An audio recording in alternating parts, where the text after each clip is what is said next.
Morning student, class history वही हमारा। आज हमारा टॉपिक है रामचंद्र सिंह के बारे में। कुछ जो है मेन चीज़ें मैंने यहाँ लिखी है बोर्ड पे। रामचंद्र सिंह जो महादेव का कनिष्ठ पुत्र था, जोधपुर का शासक था, ये मारवाड़ का। लिख देता हूँ इसमें।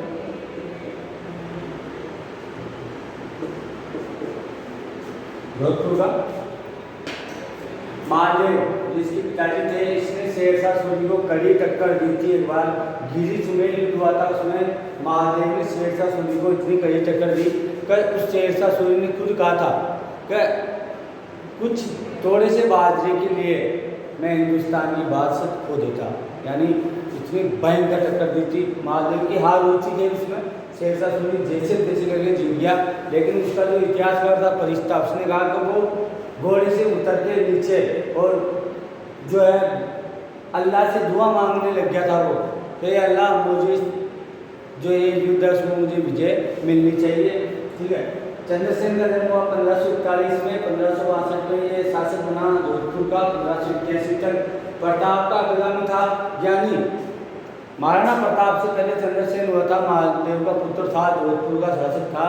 इसने भी अकबर की अधीनता स्वीकार नहीं की और इसके बाद में महाराणा प्रताप ने भी, पता ही हमें, उसकी अधीनता स्वीकार नहीं की और इसको मारवाड़ का पुंडा बिस्रा शासक भी कहा जाता है। क्योंकि जितना महाराणा प्रताप के बारे में पढ़ते हैं, शिवाजी के बारे में पढ़ते हैं, राणा सांगा के बारे में पढ़ते हैं, जबकि रामचंद्र सिंह के बारे में इतना नहीं पढ़ते हैं, इतना उनके बारे में ज़्यादा जानकारी हमें नहीं मिली है। जबकि प्रताप का अग्रगामी था और उसने भी महाराणा प्रताप की तरह उसने भी अकबर की अधीनता स्वीकार नहीं की। वो जंगलों में भटकते रहे, लेकिन उसने अकबर की अधीनता स्वीकार नहीं की थी। इसके बारे में हम देख लेते हैं। ये देख लीजिए, आप बोर्ड पे लिखा हुआ है।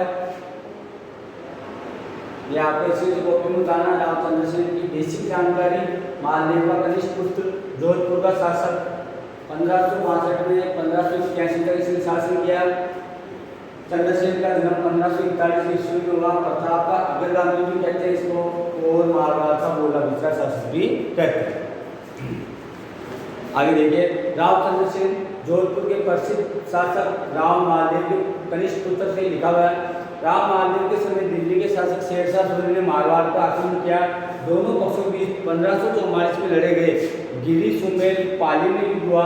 इसमें छल कपट के सारे शेरशाह जीत हासिल करने में सफल रहा, किंतु राम महादेव के पराक्रमी सेनापति जेता और कोपा ने युद्ध के दौरान इसे ऐसी कड़ी टक्कर दी कि इतिहासकार फरिश्ता के अनुसार शेरशाह अपने घोड़े से नीचे उतरकर सफलता के लिए अल्लाह से दुआ मांगने लगा। शेरशाह के भय का पता उसकी स्वीकारोक्ति से चलता है। उसने युद्ध के बाद में कहा था कि एक मुट्ठी भर बाजरे के लिए मैं हिंदुस्तान की बादशाह खो देता। यानी मुट्ठी भर बाजरे के लिए राजस्थान में उसने आक्रमण तो कर दिया, लेकिन उसकी ऐसी हालत खराब करी महादेव ने कि उसका वो जैसे तैसे छल कपट के बाद वो जीत तो गया, लेकिन उसने कहा अब मैं राजस्थान को कभी आक्रमण नहीं करूँगा। मुट्ठी भर बाजरे के लिए मैं पूरे हिंदुस्तान की बादशाह खो देता। जोधपुर राज्य की ख्याति के अनुसार चंद्रसेन का जन्म कब है? 1541 में हुआ। राम महादेव के ज्येष्ठ पुत्र राम से अप्रसन्न थे, जबकि उसके छोटे पुत्र उदय सिंह को पटरानी स्वरूप देने राजाधिकार से वंचित करवा दिया। इस कारण महादेव की मृत्यु के बाद उसकी इच्छा अनुसार 30 दिसंबर 1562 को चंद्रसेन जोधपुर की गद्दी पर बैठा। महादेव के काल में उसे बिशनपुर और सिवाना की जागीर मिली हुई थी। ये नोट कर लेते हैं।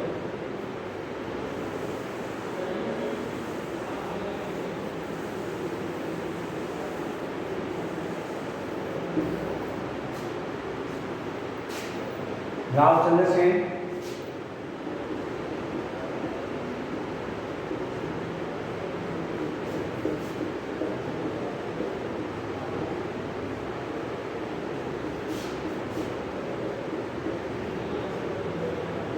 नोट कर लो।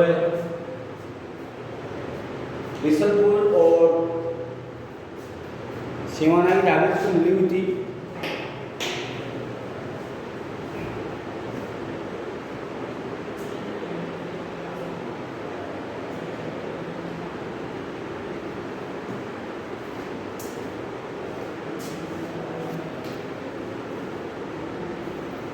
ठीक है, तो नोट कर लिया होगा आपने। अब आगे देखिए, आंतरिक विद्रोह का दमन, पेज नंबर 72 पे पढ़ रहे हैं हम।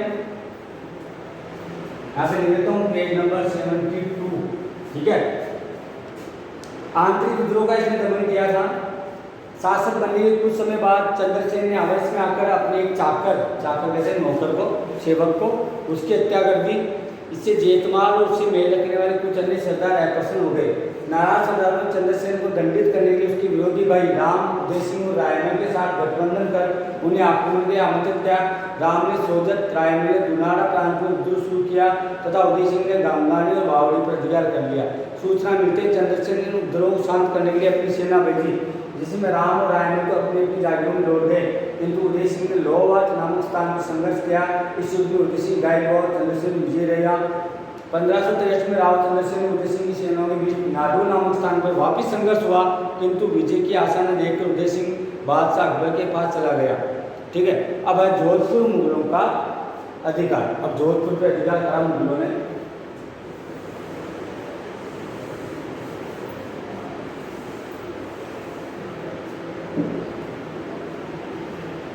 नया पॉइंट है,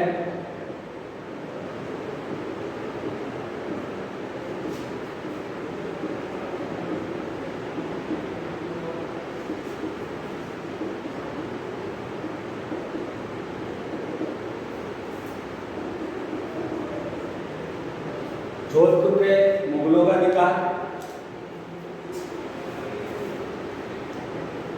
राव चंद्रसेन ने नाराज भाइयों राम, उदय सिंह और रायमल के साथ आपसी कलह के कारण अकबर को हस्तक्षेप करने का मौका मिल गया। उसने शीघ्र ही हुसैन कुली खां की अध्यक्षता में एक सेना भेजी, जिसने जोधपुर पर अधिकार कर लिया।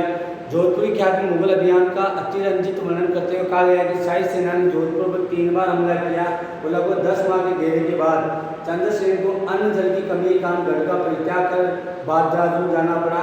जोधपुर हाथ से निकलने के बाद चंद्रसेन की आर्थिक स्थिति बिगड़ने लगी और अपने रत्न आदि बेचकर खर्च चलाने लगा।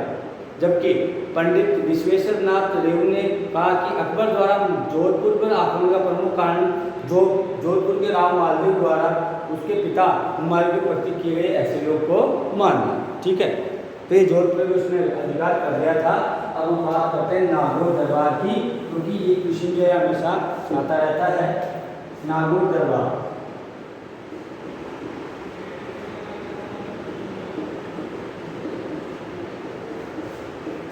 इसमें आता है नागौर दरबार का आयोजन किसने किया, कब किया, क्यों किया। ठीक है, तो नागौर दरबार का आयोजन जो है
ठीक है, नोट कर लो।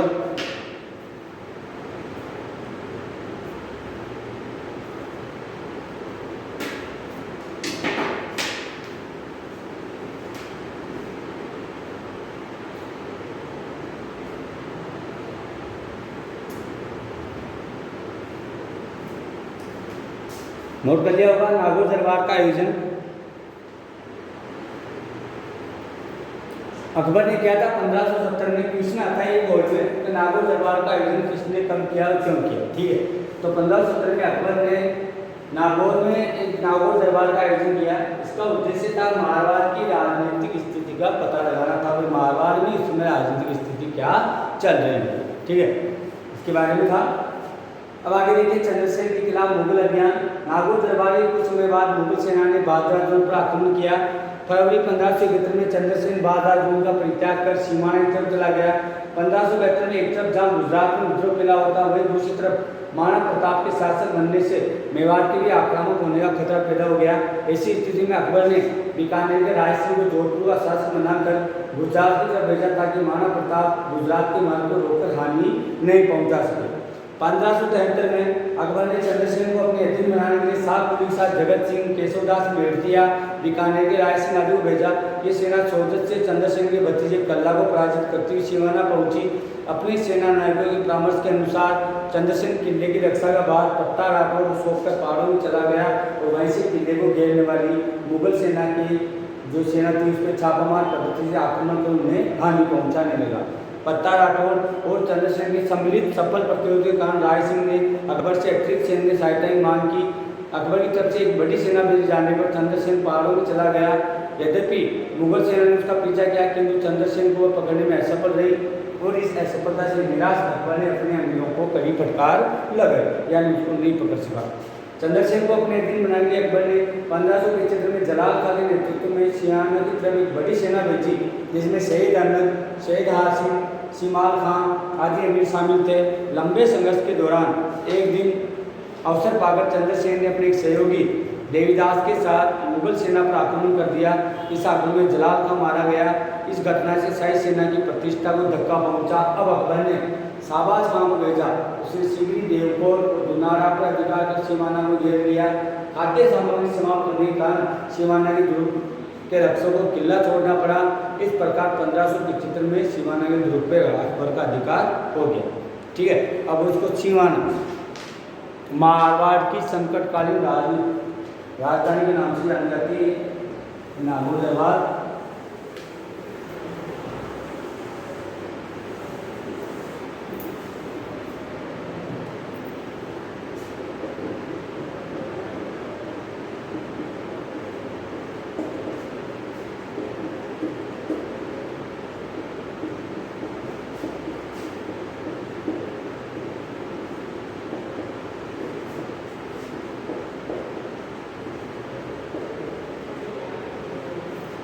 नोट कर लो उसको, मारवाड़ की संकटकालीन राजधानी सीमाना।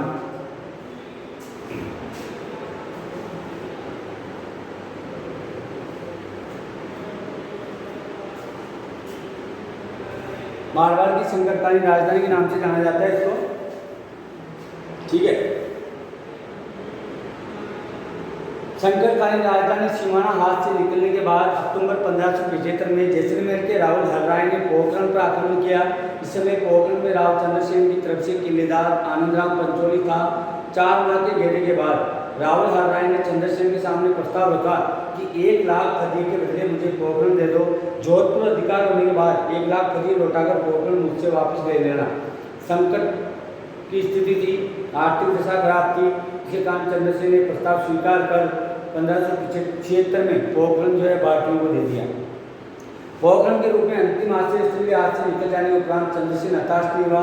लगभग 1.5-2 वर्ष तक सिरोही, डूंगरपुर, बांसवाड़ा में घूमते रहने के बाद 1579 में चंद्रसेन ने सरवाड़ के मुगल थाने को लूटकर अपने अधिकार में ले लिया। इसके बाद उसने अजमेर प्रांत पर भी दावे शुरू कर दिए। ये समाचार मिलने पर बादशाह अकबर ने पायदा मोहम्मद खां के नेतृत्व में सेना भेजी। चंद्रसेन ने 1580 में सेना का सामना किया, किंतु उसे असफल होकर पुनः पहाड़ों में रोकना पड़ा। कुछ समय बाद चंद्रसेन ने सेना को पुनः संगठित किया। 7 जुलाई 1580 को सोजत पर हमला किया। सोजत पर अधिकार करने के बाद उसने सारण के पर्वतों में अपना निवास कायम किया। यही 11 जनवरी 1581 को उसकी मृत्यु हो गई। जोधपुर राज्य ख्यात के अनुसार चंद्रसेन के एक सामंत वेरसल ने विश्वासघात कर भोजन में जहर दे दिया, जिससे उसकी मृत्यु हो गई। राव चंद्रसेन अकबरकालीन राजस्थान का प्रथम स्वतंत्र प्रकृति का शासक था। उसके भाई शाही सत्ता का सुख भोगते रहे, वही उसने अपने रत्न आभूषण बेचकर गुजारा चलाना पड़ा। चंद्रसेन ने जोधपुर राज्य को छोड़कर रात दिन पहाड़ों में घूमना, मुगल सेना से लड़ते रहना स्वीकार किया, किंतु अधीनता उसने स्वीकार नहीं की। संघर्ष की जो शुरुआत चंद्रसेन ने की, उसी राह पर आगे चलकर महाराणा प्रताप ने अपना बड़ा नाम कमाया। इसी कारण चंद्रसेन को प्रताप का अग्रगामी तथा मारवाड़ का प्रताप भी कहा जाता है। बताया था मैंने। मारवाड़ का प्रताप भी कहा जाता है और अग्रगामी कहा जाता है रावचंद्र सेन, जिसने 1562 से 1581 ईस्वी तक जिसने शासन किया और 1581 में उसकी मृत्यु हुई। 11 जनवरी 1581 में उसकी मृत्यु हो गई। यानी उसी के किसी सरदार ने जो विश्वासपात्र था उसने जहर देकर उसको मार दिया। ठीक है, लेकिन फिर भी जो रावचंद्र सेन प्रताप का अग्रगामी कहा जाता है, यानी प्रताप को उसने राह दिखाई, रास्ता उसने दिखाया, उसने कभी अधीनता स्वीकार नहीं की। वो लगभग जितने सारे सोजर पाली पोखरण थे उसने वापस अपना अधिकार कर लिया था। जोधपुर पे वो अधिकार करने में असफल रहा। हो सकता वो जोधपुर पे भी अधिकार कर लेता तो धीरे धीरे उसकी स्थिति वापस मजबूत हो गई थी, उसने अपनी सेना वापस संगठित कर ली थी। और जो बादशाह अकबर था उसकी जो ध्यान उस समय दक्षिण भारत में तरफ था, तो धीरे धीरे उसका ध्यान इधर हट गया और अब इसके दो दुश्मन हो गए थे। इधर तो महाराणा प्रताप थे और उधर रावचंद्र सेन थे। रावचंद्र सेन जोधपुर के थे, महाराणा प्रताप उदयपुर मेवाड़ के थे। तो दो संघर्ष का उसका सामना करना उसको मुश्किल हो रहा था और महाराणा प्रताप ने तो उसका शुरू से संघर्ष किया था। ठीक है, तो ये था रावचंद्र सेन के बारे में। इसके बारे में और हम बात कर लेते हैं। रावचंद्र सेन और प्रताप की अगर बात करें, ये भी बता लो मारवाड़ की राजधानी, संकटकालीन राजधानी कहा जाता है इसको, सिवाना को। प्रताप और अकबर की हम बात कर लेते हैं एक बार। तो महाराणा प्रताप, रावचंद्र सेन और महाराणा प्रताप दोनों मुगल बादशाह अकबर के साथ आजीवन संघर्ष के लिए प्रसिद्ध रहे। उनके बारे में कहा गया है कि अंगदिया तुरी उजला असमर चाकर रैन ने डीपियो ची सारे हिंदुस्तान तने सिर पातल ने चंद्रसेन परवीन। उस समय सारे हिंदुस्तान में महाराणा प्रताप और रावचंद्र सेन ऐसे दो वीर थे जिन्होंने न तो अकबर की अधीनता स्वीकार की, न ही अपने गौरव पर शाही दाग लगने दिया, तथा जिनके शस्त्र हमेशा ही मुगल सम्राट के विरुद्ध चमकते रहे। चंद्रसेन व प्रताप दोनों अपने भाई बंधुओं के विरोध का सामना करना पड़ा। प्रताप की बात तो चंद्रसेन ने मारवाड़ में कई बार उसके थे अधीन थे। मारवाड़ के मांडलगढ़ चित्तौड़गढ़ तो मारवाड़ के मेड़ता नागौर अजमेर आदि स्थानों पर मुगलों का अधिकार था। समानता के साथ दोनों शासकों की गतिविधियों में भी अंतर पाया जाता है। दोनों शासकों ने अपने अपने पहाड़ी क्षेत्रों में रहकर मुगलों को खूब चकाया, किंतु प्रताप के समान चंद्रसेन चावल जैसी कोई राजधानी नहीं बसा पाया। विशेष अवसर पर चंद्रसेन की उपस्थिति वह मुगल सेना को विकेंद्रित करने से प्रताप को ये सहयोग मिला। यानी विशेष जो भी कोई भी अवसर होता तो चंद्रसेन वहाँ पहुँच जाता। यानी इंडायरेक्ट रूप से बात करते हैं, अप्रत्यक्ष रूप से चंद्रसेन ने कहीं न कहीं जो है महाराणा प्रताप की सहायता की। तो जोधपुर पहले आता है, उदयपुर बाद में आता है। तो मुगल सेना जहाँ भी वहाँ जाती तो चंद्रसेन उनको छिन्न भिन्न कर देता। अपनी सरवार पे अधिकार कर लिया, अजमेर पे अधिकार कर लिया। जैसे अकबर को पता चला अजमेर सेना भेजी, वो अपने सीमाना चला गया। इस प्रकार चंद्रसेन और प्रताप की ये कहानी थी। ठीक है, अब नेक्स्ट वीडियो में हम पढ़ेंगे महाराणा प्रताप के बारे में। महाराणा प्रताप, उसका संकट और मुगल सेना के साथ उसकी टक्कर। Okay, good bye.